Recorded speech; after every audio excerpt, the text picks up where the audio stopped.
பேசணும், இணைந்து இயங்கலான்னு. அவர் என்னைக்கு போய் மறுபடி பெரியார், திராவிடம் அதெல்லாம் சொன்னாரோ, அப்போ ரொம்ப தூரத்துக்கு 2 கோட்பாடும் போயிடுச்சு. நான் ஒரு கோட்பாட்டை வச்சிருக்கேன். பெரியார் தான் எங்களை படிக்க வைத்தார். அவங்க அந்த பக்கம் நில்லுங்க. இல்லை எங்களை எங்க தாத்தா காமராஜ் தான் படிக்க வைத்தார். அப்படிங்கிற உண்மை தெரிஞ்சவன் இந்த பக்கம் வா. புரியுதா உங்களுக்கு? எல்லாமே எல்லாமே எங்களுக்கு பெரியார் தான்ங்கிறவன் அங்க நில்லு. என் இனத்தின் முன்னோர்கள் எல்லோருமே எங்களுக்கு பெரியார் தாங்கிறவன் இந்த பக்கம் வா.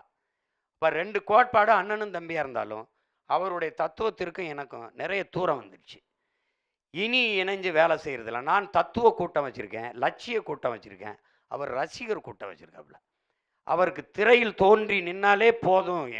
அவங்க கோட்பாடு என்னன்னு கேட்டால் தளபதி தளபதி, அதை தவிர அவங்களுக்கு கொள்கை இல்லை. எனக்கு ஒரே தளபதி ஒரே தலைவன் தான். உங்களுக்கு புரியுதுன்னு நினைக்கிறேன். அதனால நான் ஆள் மாற்றம் ஆட்சி மாற்றம் அல்ல என் கனவு, ஆட்சி முறை மாற்றம்.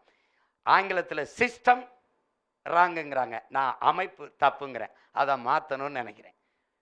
ஊழல் லஞ்சம் அங்கே நில்லு, உண்மை நேர்மை இங்கே வா. வாக்குக்கு காசு அங்கே போ. வாக்குக்கு காசு தரமாட்டேன், நான் நல்லது செய்வேன் நம்பிக்கை இருந்தால் உன் வாக்குத்தான். இப்படி இந்த கோட்பாட்டு அளவில் நம்ம முரண்படணும். அதனால தம்பி அவர் வேலையை அவர் செய்யட்டும், அண்ணன் என் வேலையை நான் செய்கிறேன். நாட்டு மக்களுக்கு நல்லது நடந்தால் சரி. வாய்ப்பில்லை ராஜா, வாய்ப்பில்லை ராஜா. அதான்